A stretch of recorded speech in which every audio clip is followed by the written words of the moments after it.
நண்பர்களே, இன்று ஜூலை மாதம் 25ஆம் தேதி லண்டனில் இப்பொழுது நேரம் பிற்பகல் 4:50 முக்கியமான ஒரு விஷயம் என்னன்னா, முஸ்லிம் நாடுகளுக்கு இடையிலான ஒரு குழப்பம் தற்பொழுது நிலவி வருகிறது.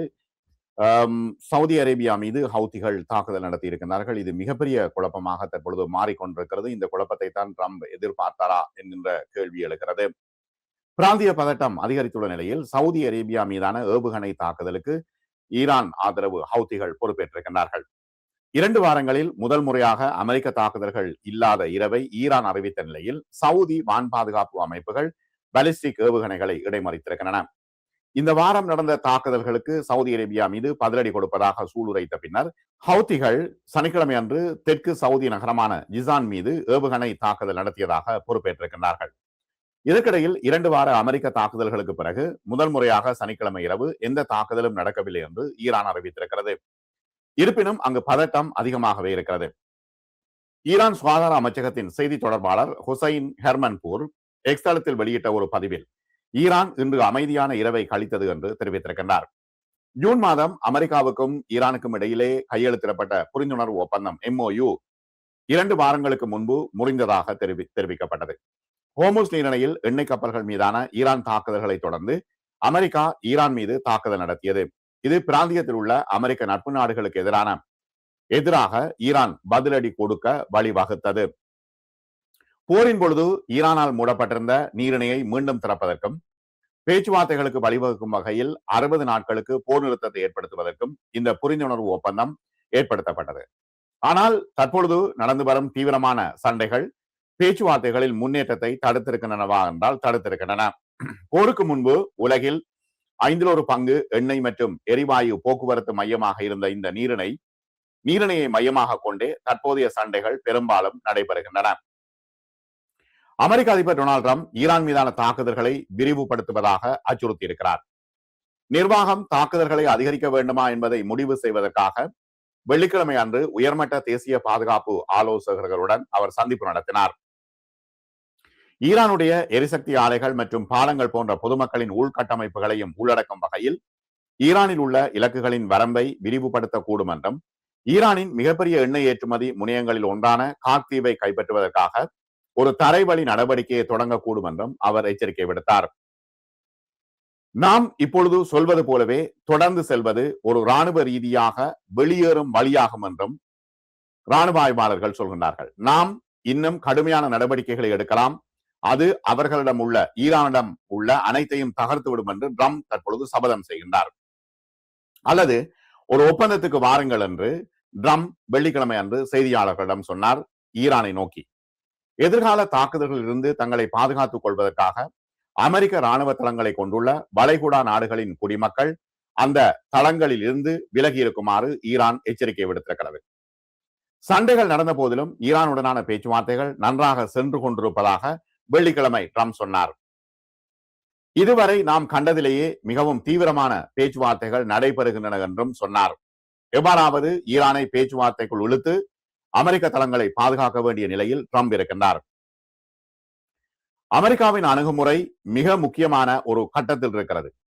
அமைதி பேச்சுவார்த்தைகள் தொடர்வதை தடுக்கின்றன என்று கூறி ஈரானிய வெளியுறவு அமைச்சர் அப்பாஸ் அராக்சி, நாங்கள் அச்சுறுத்தல்களுக்கு பயப்படவும் மாட்டோம், அழுத்தங்களுக்கு பணியவும் மாட்டோம் என்று அவர் தெரிவித்திருக்கிறார்.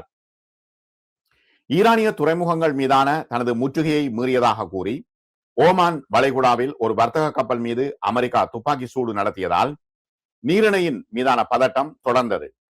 அதே நேரத்தில் வெள்ளிக்கிழமை நேற்று ஒரு எண்ணெய் கப்பலுக்கும் இராணுவ படைகளுக்கும் இடையே ஒரு சம்பவம் நடந்ததாக இங்கிலாந்து கடல்சார் நிறுவனம் தெரிவித்திருக்கிறது.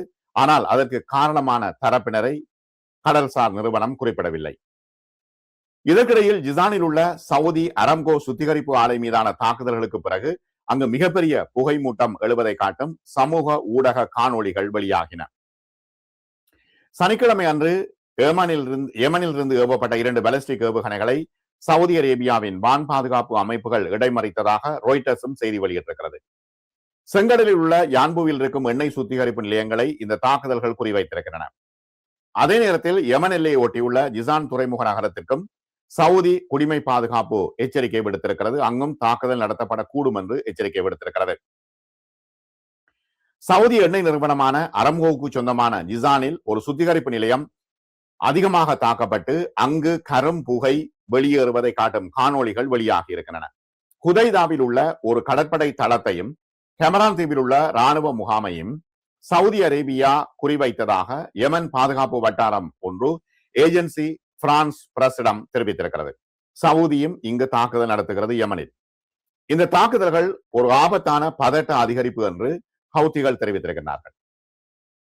வடக்கு மற்றும் யமனை மேற்கு யமனை கட்டுப்படுத்துகின்ற ஈரான் ஆதரவு ஹவுத்தி இயக்கம் சனா விமான நிலையத்தை சவுதி அரேபியா தாக்கியதை தொடர்ந்து கடந்த வாரம் செங்கடலில் அந்த நாட்டுக்கு கடற்படையை முற்றுகையை அறிவித்தது. வியாழக்கிழமை செங்கடலில் 2 சவுதி எண்ணெய் கப்பல்களை ஹவுத்திகள் தாக்கினார்கள். தெஹ்ரான் மற்றும் ஹவுத்திகளுக்கு கடுமையான ராணுவ தண்டனை வழங்கப்படும் என்று சவுதி அரேபியா எச்சரிக்கை விடுத்திருக்கிறது. மத்திய கிழக்கு மோதல் தீவிரமடைவதால் எண்ணெய் விலை மீண்டும் ஒரு பெரலுக்கு $100 தாண்டி இருக்கிறது. பங்கு சந்தைகள் சரிந்திருக்கின்றன. சவுதி அரேபியா மில்லியன் கணக்கான பெரல் எண்ணெயை செங்கடலுக்கு திருப்பி விடுவதன் மூலம் நீரிணையை தவிர்த்து வருவதால் இந்த கடற்படை முற்றுகை உலகளாவிய எரிசக்தி சந்தைகளை மேலும் சீர்குலைக்கும் அச்சுறுத்தலை ஏற்படுத்தி இருக்கிறது. மே மாதத்துக்கு பின்னர் முதல் முறையாக வியாழக்கிழமை எண்ணெய் விலை ஒரு பெரலுக்கு $100 தாண்டி இருக்கிறது. அதே நேரத்தில் தெற்கு செங்கடல் வழியாக கப்பல் இன்சூரன்ஸ் செலவு சில நிறுவனங்களுக்கு இரட்டிப்பாக இருக்கிறது என்று அந்த நிறுவனங்கள் சொல்கின்றன.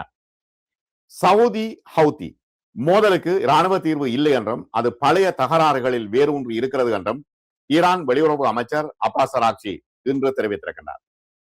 யமன் பாபுல் மந்தப் மற்றும் பிற பிராந்திய பிரச்சனைகளுக்கு இராணுவ தீர்வு இல்லை என்று நம்புகின்றோம் என்று அராச்சி ஒரு ஈரானிய செய்தித்தாளுக்கு அளித்த பேட்டியிலே குறிப்பிட்டார். சவுதியும் ஹவுத்திகளும் பேச்சுவார்த்தை நடத்த வேண்டும் என்று அவர் அழைப்பு விடுத்தார். தீவிரமடைந்து வரும் சண்டைகளுக்கு மத்தியில் மத்தியஸ்தர்கள் பேச்சுவார்த்தைகளை தொடர முயன்று வருகின்றார்கள் என்று தகவல்கள் வருகின்றன. கடந்த 2 வாரங்களாக பாகிஸ்தானும் கத்தாரும் அமெரிக்காவுக்கும் ஈரானுக்கும் இடையே செய்திகளை வழங்கி வருகின்றன. ஈராக் தெஹ்ரானிடம் ஒரு போர் நிறுத்த முன்மொழிவை வழங்கியதாகவும் அது உடனடியாக நிராகரிக்கப்பட்டதாகவும் நியூயார்க் டைம்ஸ் செய்தி வெளியிட்டிருக்கிறது. இந்த செய்தியை ஏற்கனவே ஈரான் மறுத்திருக்கிறது. புதிய பேச்சுவார்த்தைகளை ஆராய்வதற்காக சீனா மேற்கொண்ட ஒரு புதிய ராஜதந்திர முயற்சிக்கு பிறகு 2 தரப்பினருக்கும் இடையே பேச்சுவார்த்தைகளை முன்னெடுக்க பாகிஸ்தானும் அழுத்தம் கொடுத்து வருவதாக ஈரானின் உள்துறை அமைச்சர் எஸ்கந்தர் மொமேனி தெரிவித்திருக்கிறார். இந்த விவாதம் குறித்து விவாதிக்கப்பட்டு வருவதாகவும் அவர் இஸ்தான்புலுக்கு சென்றதாகவும் தகவல்கள் தெரிவிக்கின்றன. ஈரான் மீது பெரிய அளவிலான போர் நடவடிக்கைகளை மீண்டும் ஆரம்பிப்பது குறித்து தீவிரமாக பரிசீலித்து வருவதாக ட்ரம் எக்ஸியோஸ் செய்தி நிறுவனத்திடம் தெரிவித்திருக்கிறார். ஆபரேஷன் எபிக் ஃபியூரியின் பொழுது மேற்கொள்ளப்பட்ட தாக்குதல்களை விட பெரிய தாக்குதல்களாக இது இருக்கும் என்றும் அவர் மிரட்டுகிறார். அத்தகைய முடிவுகளுக்கு பின்விளைவுகள் இருக்கும் என்பதை ட்ரம் ஒப்புக்கொண்டார். என்ன? அமெரிக்க ராணுவ தளங்கள் மீது மேலும் மேலும் தாக்குதல்கள் நடத்தப்படும் என்பதை ட்ரம் ஒப்புக்கொண்டார். மேலும் அவர் இன்னும் ஒரு முடிவை எடுக்கவில்லை என்றும் சொல்லியிருக்கிறார். ட்ரம் தனது முடிவுக்கான காலக்கெடுவை வழங்கவில்லை. வேறு 2 அமெரிக்க அதிகாரிகள் எந்த அழைப்பும் விடுக்கப்படவில்லை என்றும் ராணுவத்திற்கு எந்த புதிய உத்தரவுகளும் விடுக்கப்படவில்லை என்றும் உறுதிப்படுத்தியிருக்கிறார்கள். ஒரு பெரிய தாக்குதலை பரிசீலித்து வருவதாகவும் முன்னெப்போதும் இல்லாத அளவுக்கு பெரிதாக இருக்கும் என்றும் ட்ரம் அச்சப்படுத்துகின்றார். ட்ரம் சொல்கின்றார், தான் கேட்டால் இஸ்ரேல் 2 நிமிடங்களில் ஈரானுக்கு எதிராக தாக்குதல் நடத்தும், இணைந்து கொள்ளும் என்று ட்ரம் கூறியிருக்கிறார். ஆனால் ஈரானுக்கு எதிரான ஒரு புதிய நடவடிக்கையை தொடங்க எங்களுக்கு யாரும் தேவையில்லை என்றும் ட்ரம் சொல்கின்றார். இந்த தாக்குதல்களில் இஸ்ரேல் இணைந்தால் விளைவுகள் படுபயங்கரமாக இருக்கும் என்று இஸ்ரேலுக்கும் தெரியும். ஈரானுடைய பதிலடி கடுமையாக இருக்கும் என்றும் இஸ்ரேலுக்கும் தெரியும். ஈரானியர்கள் பேச்சுவார்த்தை நடத்த விரும்புகின்றார்கள், ஆனால் தற்போதைக்கு ஒரு ஒப்பந்தம் செய்ய தயாராக இல்லை என்று ட்ரம் மாறி மாறி குறிப்பிடுகின்றார். மத்தியஸ்த முயற்சிகள் குறித்து அறிந்த 2 பிராந்திய வட்டாரங்கள் முன்வைக்கப்பட்ட சமீபத்திய முன்மொழிவை ஈரான் தலைமை ஏற்கவில்லை என்று தெரிவித்திருக்கின்றன. ஹோர்முஸ் நீரிணை வர்த்தக கப்பல்கள் மீதான ஈரானிய தாக்குதல்களை தடுக்கும் முயற்சியில் கடந்த 12 நாட்களாக அமெரிக்கா தனது தாக்குதல்களை தீவிரப்படுத்தி வருகிறது. நேற்று தாக்குதல் நடத்தப்படவில்லை. ஈரான் தனது போக்கை மாற்றிக்கொள்ள எந்த விருப்பத்தையும் காட்டவில்லை. அந்த பகுதியில் தொடர்ந்து தாக்குதல்களை தீவிரப்படுத்தி இருக்கிறது. ஈரான் ஆதரவு ஹவுத்திகள் செங்கடலில் சவுதி கப்பல்களை தற்பொழுது தாக்க தொடங்கி இருக்கிறார்கள். இது மற்றொரு முக்கிய எண்ணெய் கப்பல் போக்குவரத்து பாதையில் பதட்டத்தை அதிகரித்திருக்கிறது. உலகளாவிய எரிசக்தி சந்தையையும் மேலும் சீர்குலைத்திருக்கிறது. ஹவுத்திகள் மீண்டும் செங்கடலில் கப்பல்கள் மீது துப்பாக்கிச் சூடு நடத்தினால் தாக்கினால் அமெரிக்கா ஈரானைத்தான் பொறுப்பாக்கும், ஈரான் மீது தாக்குதல் நடத்தும் என்று ட்ரம்ப் தனது ட்ரூத் சோசியல் கணக்கிலே எழுதியிருக்கிறார். ஹவுத்திகள் ஈரானின் கைப்பாவைகள் என்றும் ஈரான் மீதும் நிச்சயமாக ஹவுத்திகள் மீதும் கடுமையான ராணுவ தண்டனை விதிக்கப்படும் என்றும் அவர் தெரிவித்திருக்கின்றார். இதற்கிடையில் இஸ்ரேலிய பிரதமர் பெஞ்சமின் நெதன்யாஹூ அடுத்த வாரம் வாஷிங்டனில் நடைபெறுகின்ற மறைந்த செனட்டர் லின்சே கிரஹமின் இறுதி அஞ்சலி நிகழ்வில் கலந்து கொள்ள விரும்புவதாக ட்ரம்ப் கூறினார். நெதன்யாஹுவுடனான உறவுகள் மிகவும் நன்றாக இருக்கின்றன, அவர் இங்கு வந்தால் நான் அவரை சந்திப்பேன் என்றும் ட்ரம்ப் தெரிவித்திருக்கின்றார். தற்போதைய நிலைமையில் முஸ்லிம் நாடுகளுக்கு இடையில் மிகப்பெரிய பிளவுகள் ஏற்பட்டிருக்கின்றன. ஈரான் அரபு நாடுகளை தாக்கிக் கொண்டிருக்கிறது, ஹவுத்திகள் சவுதியை தாக்குகின்றார்கள். ஆகவே இது ஒரு விரிவான போராக மாறக்கூடிய பெரும் ஆபத்து நிலவுகிறது. நல்லது நண்பர்களே, மற்றும் ஒரு காணொளியில் மேலும் பல தகவல்களோடு சந்திப்போம். நன்றி உங்களுக்கு.